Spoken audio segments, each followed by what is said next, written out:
Hello बच्चों, good evening. कैसे आप सभी लोग? आई होप सभी लोग अच्छे होंगे, मस्त होंगे, है ना। और सभी लोग अपना अपना पढ़ाई करते होंगे, है ना।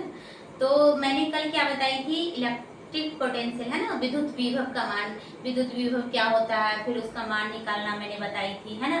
विद्युत विभव बराबर क्या निकाले थे हम, V equal to 1/4 pi epsilon naught Q बट्टा R, है ना। यही मैंने इलेक्ट्रोपोटेंशियल विद्युत विभव का मान मैंने निकालना सीखी थी, है ना, कल, है ना। कल ही परसों कैसे निकालते हैं इलेक्ट्रिक पोटेंशियल, उसका मान कैसे निकालते हैं वो पिछले क्लास में मैंने सीखा था। आज क्या पढ़ेंगे हम लोग, विभवांतर, पोटेंशियल डिफरेंस, है ना। आज क्या पढ़ेंगे, पोटेंशियल डिफरेंस, है ना।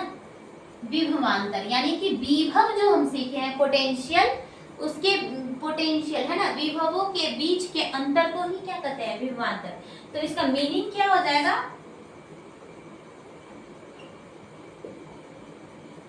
मीनिंग, है ना। तो मीनिंग में पहले लिखेंगे कि दो बिंदुओं के बीच विभवों में अंतर को, उन दोनों बिंदुओं के बीच का विभवांतर कहते हैं, है ना। इसका मीनिंग हो जाएगा कि दो बिंदु है, दोनों बिंदुओं के विभवों में अंतर को दोनों बिंदुओं के बीच का विभवांतर कहते हैं, है ना। लेकिन इसका डिफिनेशन क्या हो जाएगा कि विद्युत क्षेत्र के किसी विद्युत क्षेत्र के एक विद्युत क्षेत्र में एक बिंदु से दूसरे बिंदु तक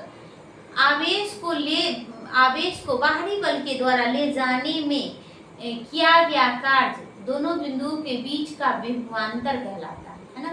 किया गया कार्य क्या रहता है, दोनों बिंदुओं के बीच का विभवांतर कहलाता है। तो पहले तो हम मीनिंग लिखेंगे, दो बिंदुओं के बीच विभवों में अंतर को, है ना, दो बिंदुओं के बीच, दो बिंदुओं के बीच विभवों में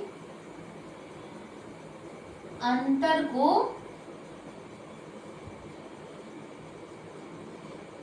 दो बिंदुओं के बीच विभवों में अंतर को दोनों बिंदुओं, है ना, दोनों बिंदुओं के बीच का विभवांतर कहलाता है ना, विभवांतर कहलाता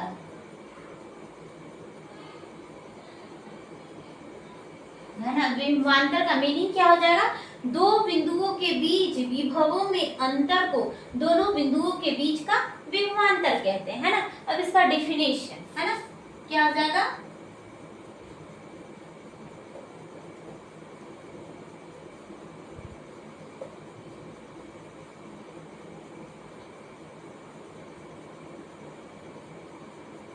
डिफिनेशन क्या हो जाएगा कि विद्युत क्षेत्र में एक बिंदु से दूसरे बिंदु तक,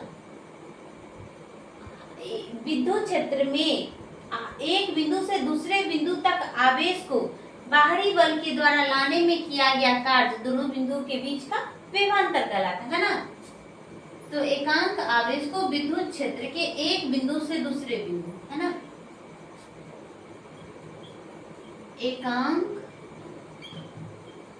एकांक आवेश को विद्युत क्षेत्र के, एकांक आवेश को विद्युत क्षेत्र के एक बिंदु से, है ना, एक बिंदु से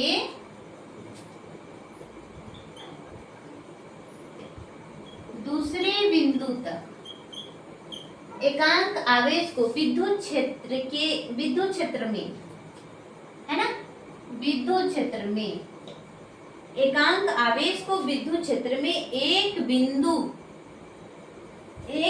से दूसरे बिंदु तक लाने में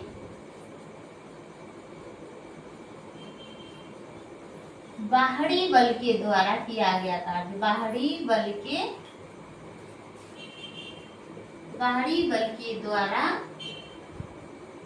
किया गया कार्य दोनों बिंदुओं के बीच का विभवांतर कहलाता है ना। दोनों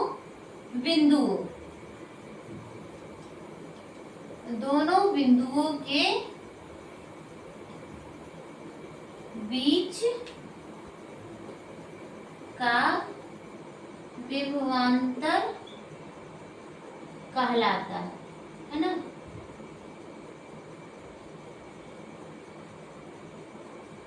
विभवांतर का डेफिनेशन क्या हो जाएगा, एकांक आवेश को विद्युत क्षेत्र में, है ना, एकांक आवेश को विद्युत क्षेत्र में एक बिंदु से दूसरे बिंदु तक लाने में बाहरी बल के द्वारा किया गया जो कार्य है, वही ना विभव था, लेकिन यहाँ विभवांतर है, तो किया गया कार्य जो है दोनों बिंदुओं के बीच का विभवांतर है, यानी कि विभव और विभवांतर सेम ही है ना।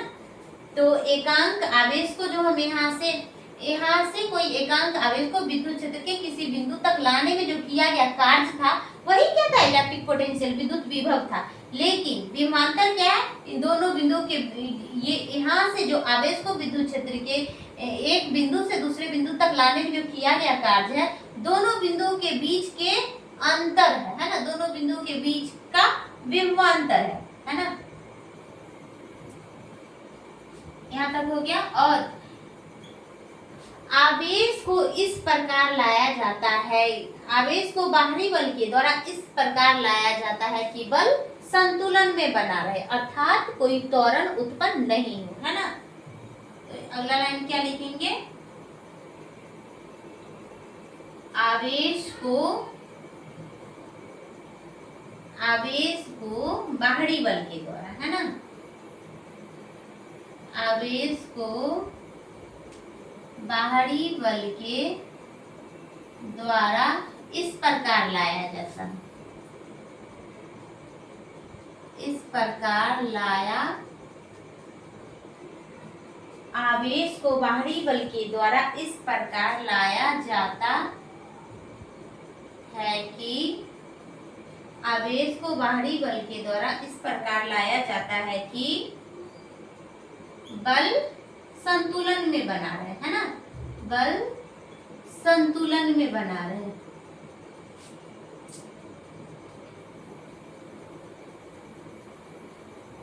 अर्थात, है ना,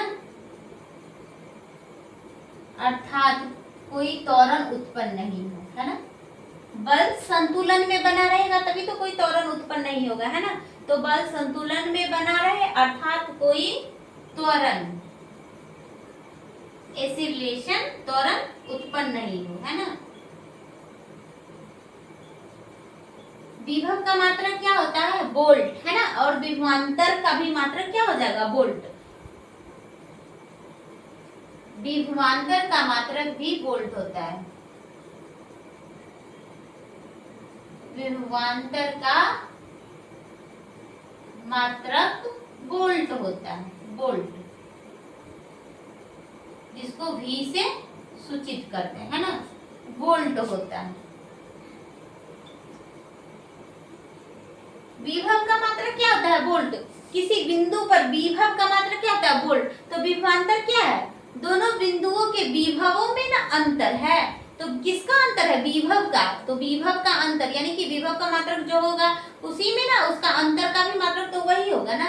तो विभव है, विभव का मात्रक वोल्ट होता है और विभवों में जो अंतर होता है उसका भी मात्रक वोल्ट, यानी कि विभवांतर का भी मात्रक वोल्ट हो जाएगा, है ना।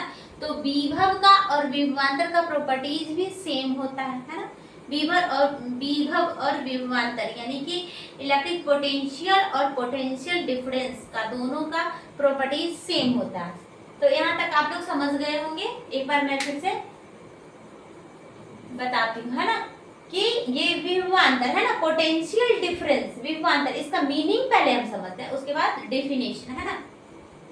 तो इसका मीनिंग क्या हो जाएगा, दो बिंदुओं के बीच विभवों में अंतर को, है ना, दो बिंदुओं के बीच विभवों में अंतर को दोनों बिंदुओं के बीच का विभवांतर कहते हैं, है ना। क्या बोलेंगे, दो बिंदुओं के विभवों में अंतर को दोनों बिंदुओं के बीच का विभवांतर कहेंगे। और डिफिनेशन में क्या बताएंगे कि एकांक आवेश को विद्युत क्षेत्र के एक बिंदु से दूसरे बिंदु तक बाहरी बल के द्वारा, है ना, एक बिंदु से दूसरे बिंदु तक बाहरी बल के द्वारा लाने में जो किया गया कार्य है वो दोनों बिंदुओं के बीच का विभवांतर कहलाता है ना। तो इतना तक आप लोग समझ गए होंगे, है ना। तो आप स्क्रीनशॉट लीजिए इसका। फिर आगे बताते हैं।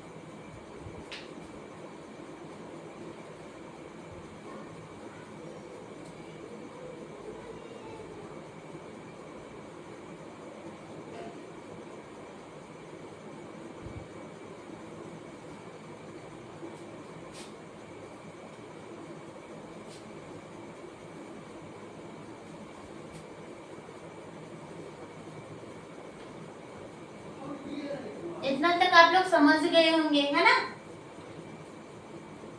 इसका मीनिंग, डिफिनेशन, है ना? इसका मात्रक, जो विभव का मात्रक होता है वही मात्रक विभवांतर का होता है ना। अब अगला कौन सा टॉपिक पढ़ेंगे हम? अगला कौन सा टॉपिक है? समविभव पृष्ठ, है ना, इक्विपोटेंशियल।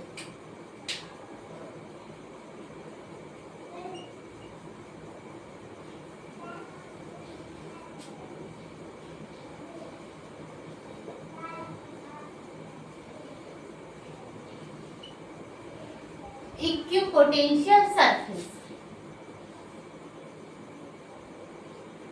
समविभव पृष्ठ। क्या लिखेंगे? समविभव पृष्ठ, समविभव पृष्ठ। इसके नाम से ही स्पष्ट है कि क्या है। सम, सम मतलब बराबर, और विभव, विभव मतलब जो विभव मैंने अभी तक बताती आ रही हूँ, है ना, पोटेंशियल। और पृष्ठ, पृष्ठ मतलब क्या होता है? जैसे ये पृष्ठ है ना, ये जो बोर्ड का जो ये पृष्ठ है ना, सरफेस है। तो समविभव पृष्ठ क्या है ना? किसी चालक का वह पृष्ठ जिसके प्रत्येक बिंदु पर विद्युत विभव का मान समान होता है, समविभव पृष्ठ कहलाता है ना। समविभव पृष्ठ क्या बोलेंगे? किसी चालक का वह पृष्ठ जिसके प्रत्येक बिंदु पर विद्युत विभव का मान समान होता है, समविभव पृष्ठ कहलाता है ना। किसी चालक का वह पृष्ठ जिसके प्रत्येक बिंदु पर, किसी चालक का वह पृष्ठ जिसके प्रत्येक बिंदु पर विद्युत विभव का मान समान होता है, समविभव पृष्ठ कहलाता है ना। तो पहले ये लिखेंगे,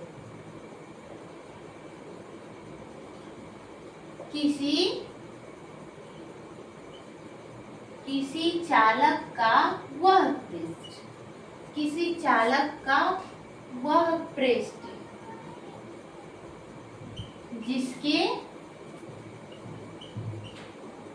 जिसके प्रत्येक बिंदु पर, है ना, जिसके प्रत्येक बिंदु पर विद्युत विभव का मान, इलेक्ट्रिक पोटेंशियल, है ना, विद्युत विभव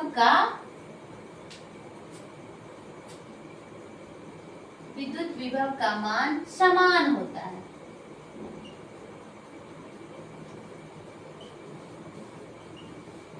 समान होता है, उसे समविभव पृष्ठ कहते हैं, उसे समविभव पृष्ठ कहते हैं, है ना।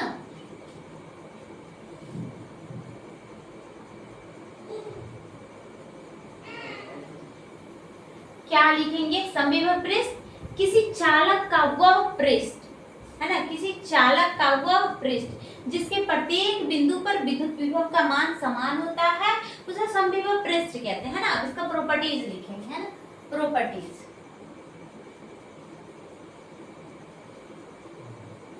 प्रॉपर्टीज, है ना, क्या लिखेंगे? प्रॉपर्टीज, यानी कि समविभव पृष्ठ का गुण। तो किसी चालक का किसी आवेश के कारण समविभव पृष्ठ गोलीय होता है। किसी आवेश के कारण, किसी आवेश के कारण समविभव पृष्ठ गोलीय होता है। कैसा होता है? गोलीय होता है, गोलीय होता है ना। किसी आवेश के कारण समविभव पृष्ठ गोलीय होता है।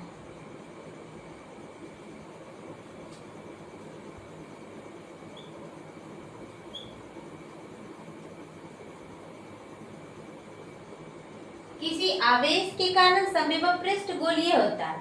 गोलीय चालक का पृष्ठ समविभव पृष्ठ होता है ना। क्या लिखेंगे? गोलीय चालक का पृष्ठ, अगर किसी आवेश के कारण समविभव पृष्ठ गोलीय होता है तो कोई चालक रहेगा गोलीय चालक, तो उसका पृष्ठ कैसा होगा? समविभव पृष्ठ होगा। तो अगला लाइन में क्या लिखेंगे? गोलीय चालक का पृष्ठ समविभव पृष्ठ होता है। गोलीय चालक का पृष्ठ समविभव पृष्ठ होता है ना। समविभव पृष्ठ, गोलीय चालक का पृष्ठ समविभव पृष्ठ होता है और समविभव पृष्ठ के प्रत्येक बिंदु पर, समविभव पृष्ठ के प्रत्येक बिंदु पर विद्युत बल रेखाएं लंबवत होती है ना। विद्युत बल रेखा, इलेक्ट्रिक फोर्स लाइन मैंने फर्स्ट चैप्टर में ही कराई है ना। तो विद्युत बल रेखाएं क्या होता है ये आप सभी को पता होगा है ना। जिन लोगों को नहीं पता है तो इलेक्ट्रिक फोर्स लाइन मैंने करवाई है अपने चैनल पे, तो उस पे वीडियो अपलोड है, आप जाके वहां से पढ़ सकते हैं कि क्या होता है इलेक्ट्रिक फोर्स लाइन, विद्युत बल रेखाएं है ना। तो तीसरा लाइन में क्या लिखेंगे? किसी चालक के समविभव पृष्ठ के प्रत्येक बिंदु पर विद्युत बल रेखाएं लंबवत होती है ना। समविभव पृष्ठ के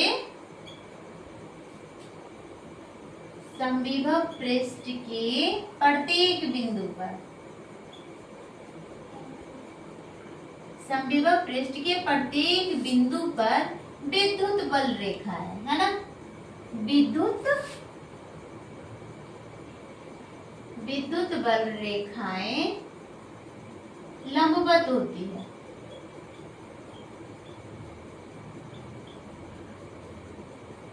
ना। क्या लिखेंगे? समविभव पृष्ठ के प्रत्येक बिंदु पर विद्युत बल रेखाएं लंबवत होती है ना। समविभव पृष्ठ एक दूसरे को प्रतिच्छेद नहीं करती है ना। समविभव पृष्ठ ये पढ़ाया था ना, विद्युत बल रेखाएं एक दूसरे को प्रतिच्छेद नहीं करती है। अगर करती है तो विद्युत बल रेखाएं जो है विद्युत क्षेत्र की दो दिशा को व्यक्त करेगी, जो कि संभव नहीं है ना। ये मैंने पढ़ाई थी है ना। तो यहाँ पर भी वही है कि समविभव पृष्ठ एक दूसरे को प्रतिच्छेद नहीं करती है। अगर ऐसा होता है, अगर समविभव पृष्ठ एक दूसरे को प्रतिच्छेद करती है तो विद्युत बल रेखाएं भी एक दूसरे को प्रतिच्छेद करेगी, जो कि संभव नहीं है ना। विद्युत बल रेखाएं प्रतिच्छेद एक दूसरे को प्रतिच्छेद नहीं करती है, ये मैंने बताई है ना फर्स्ट चैप्टर में। तो फोर्थ नंबर क्या लिखेंगे?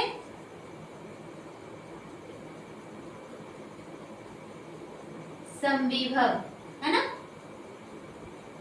समविभव पृष्ठ एक दूसरे को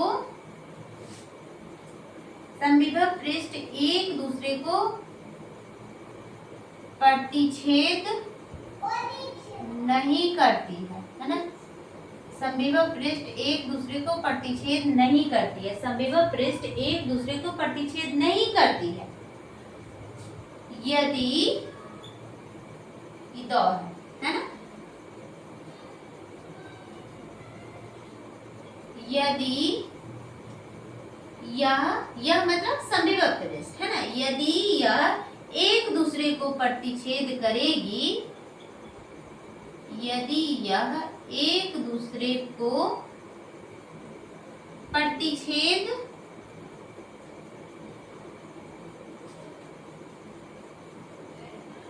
करेगी तो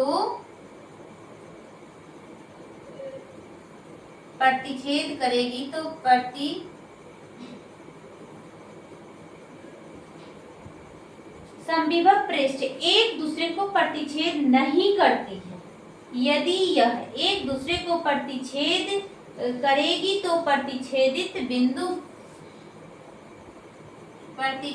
बिंदु पर विद्युत बल रेखाएं है ना,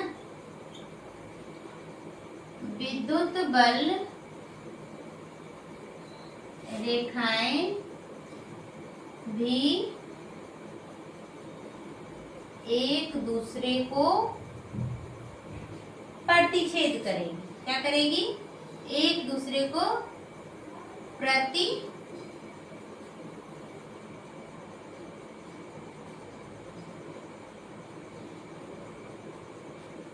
करेगी जो संभव नहीं है ना, जो संभव नहीं है। तो यहाँ तक हमने क्या लिखा कि पहले समविभव पृष्ठ क्या होता है ना, किसी चालक का वह पृष्ठ जिसके प्रत्येक बिंदु पर विद्युत बल रेखाएं लंबवत हो, जिसके प्रत्येक बिंदु पर विद्युत विभव का मान समान होता है, समविभव पृष्ठ कहलाता है ना। किसी चालक का वह पृष्ठ जिसके प्रत्येक बिंदु पर विद्युत विभव का मान समान होता है ना, उसे समविभव पृष्ठ कहते हैं। समविभव पृष्ठ, किसी चालक का वह पृष्ठ जिसके प्रत्येक बिंदु पर विद्युत विभव का मान समान होता है, उसे समविभव पृष्ठ कहते हैं।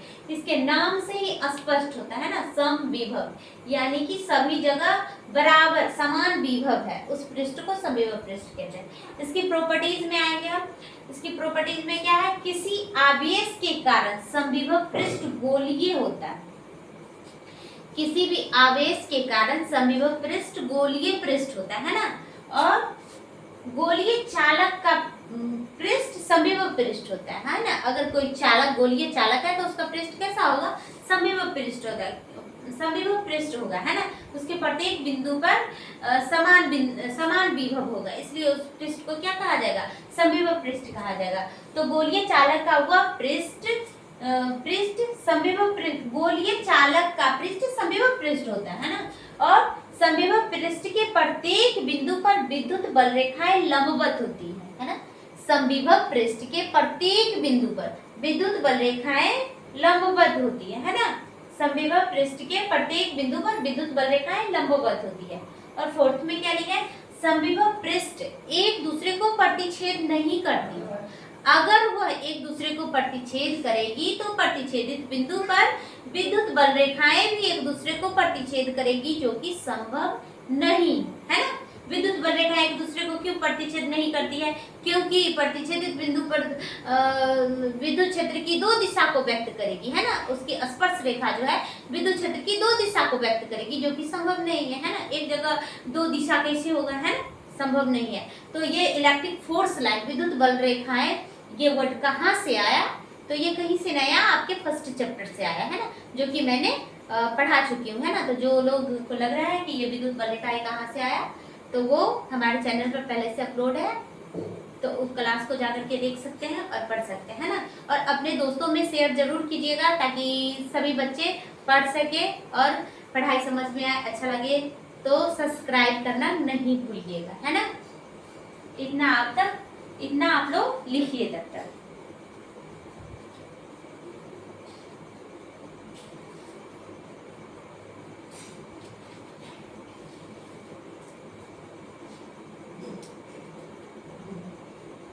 एक लाइन और लिख लेते हैं है ना।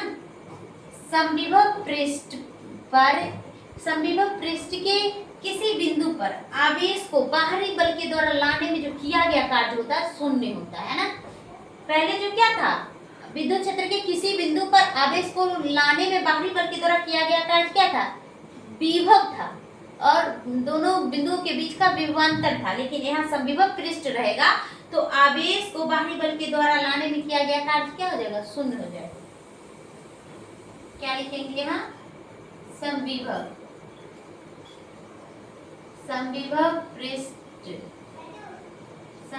पृष्ठ के किसी बिंदु पर है ना, समविभव पृष्ठ के किसी बिंदु पर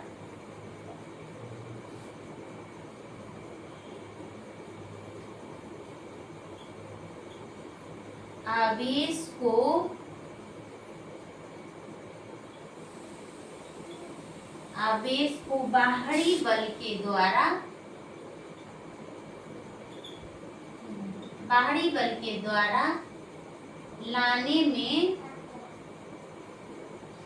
बाहरी बल के द्वारा लाने में किया गया कार्य है ना, किया गया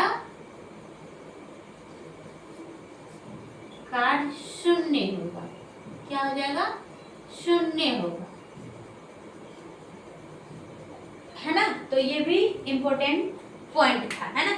अगर समविभव पृष्ठ रहेगा तो उसकी किसी भी बिंदु पर आवेश को लाने में बाहरी बल के द्वारा जो कार्य करते हैं हम, बाहरी बल के द्वारा किया गया कार्य क्या हो जाएगा, शून्य होगा है ना। समविभव पृष्ठ के किसी बिंदु पर आवेश को बाहरी बल के द्वारा लाने में जो किया गया कार्य होगा वो क्या हो जाएगा, शून्य होगा। तो यहाँ तक आप लोग स्क्रीनशॉट लीजिए, है ना।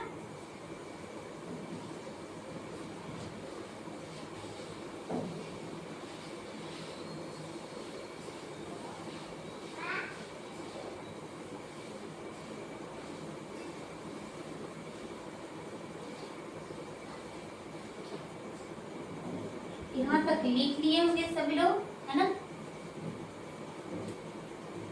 एक क्वेश्चन इंपोर्टेंट है, कूलॉम्स के नियम की सीमाएं, है ना। कूलॉम्स के नियम की सीमाएं मतलब हमें होता है ना कि कोई काम करने के लिए हमें क्या क्या मतलब ये होता है ना कि ऐसा रहेगा, कंडीशन है ना। तो कूलॉम्स के नियम के सीमाएं, जैसे कि हम कोई काम कर सकते हैं जब ऐसा कंडीशन हो, है ना। कंडीशन आता है ना बीच में, तो वही आ जाएगा कूलॉम्स के नियम की सीमाएं। ये इंपॉर्टेंट क्वेश्चन है ना। कूलॉम के नियम की सीमाएं, है ना। कूलॉम के नियम की सीमाएं को लिखे, है ना। एग्जाम में क्वेश्चन आता है, 2 मार्क्स का आता है, कूलॉम की नियम की सीमाएं को लिखे, है ना। कूलॉम की नियम की सीमाएं,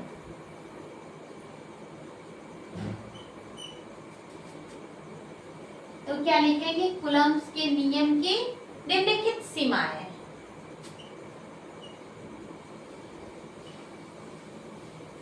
कूलॉम के नियम की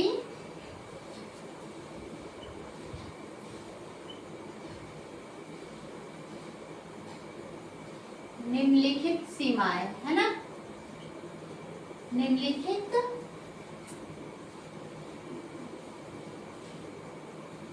सीमाएं है।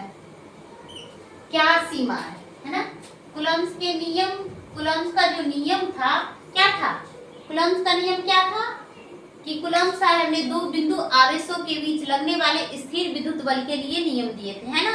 और स्थिर विद्युत बल के लिए क्या नियम दिए थे कि कूलॉम्स के नियम के अनुसार 2 बिंदु आवेशों के बीच लगने वाले स्थिर विद्युत बल दोनों आवेशों के परिमाण के समानुपाती होता है ना, और उनके बीच के दूरी के वर्ग के व्युत्क्रमानुपाती होता है ना।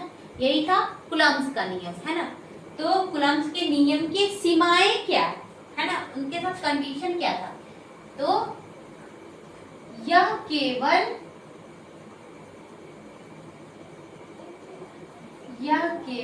स्थिर विद्युत बल के बीच लगता है। स्थिर कूलॉम के नियम की, यह केवल स्थिर विद्युत बल के लिए होता है ना। किसके लिए होता है, यह केवल स्थिर विद्युत बल के लिए होता है, और यह बिंदु आवेश के लिए होता है। यह बिंदु आवेश है ना। यह बिंदु आवेश के लिए होता है। कूलॉम्स का नियम किसके लिए होता है, यह केवल स्थिर विद्युत बल के लिए होता है, यह बिंदु आवेश के लिए होता है ना, और इसका मान 10 के पावर -15 मीटर से अधिक दूरी के लिए मान्य है।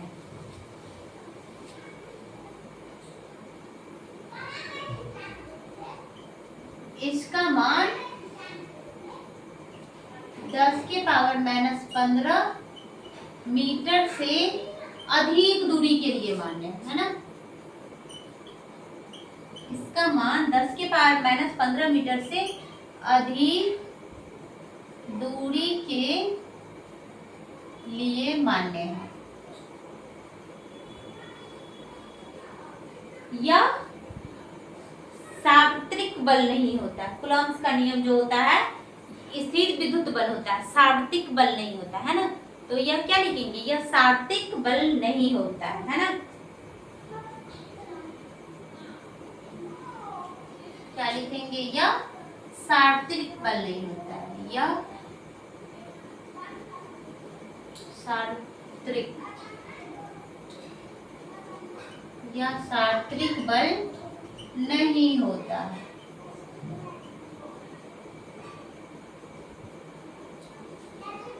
यह सार्वत्रिक बल के लिए मान्य नहीं है, यह सार्वत्रिक बल नहीं होता है। कूलम्ब के नियम की क्या सीमाएं थी, यह केवल स्थिर विद्युत बल के लिए होता है, या यह केवल स्थिर विद्युत बल के लिए मान्य है ना, स्थिर विद्युत बल के लिए मान्य है ना, अच्छा लगेगा मान्य लिखेंगे तो।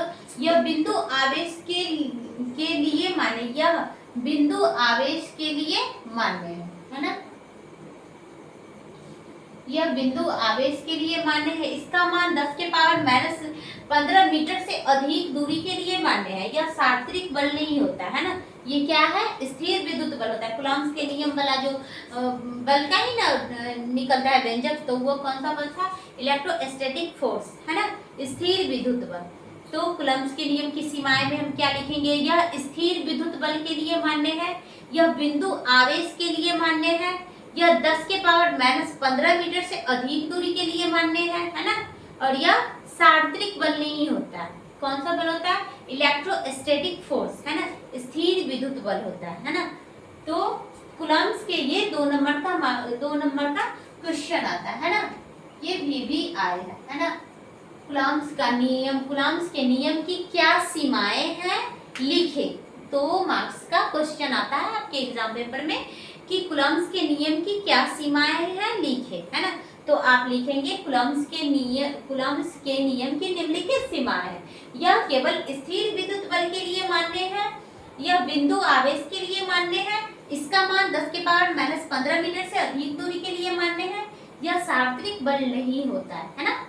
तो इतना आप लोग लिख देंगे और आई होप आप लोगों को समझ में आया होगा, है ना। और नहीं समझ में आया होगा तो आप फिर से वीडियो रिपीट करके देखिएगा, है ना। और मुझे नहीं लगता कि एक बार में नहीं समझते होंगे आप लोग।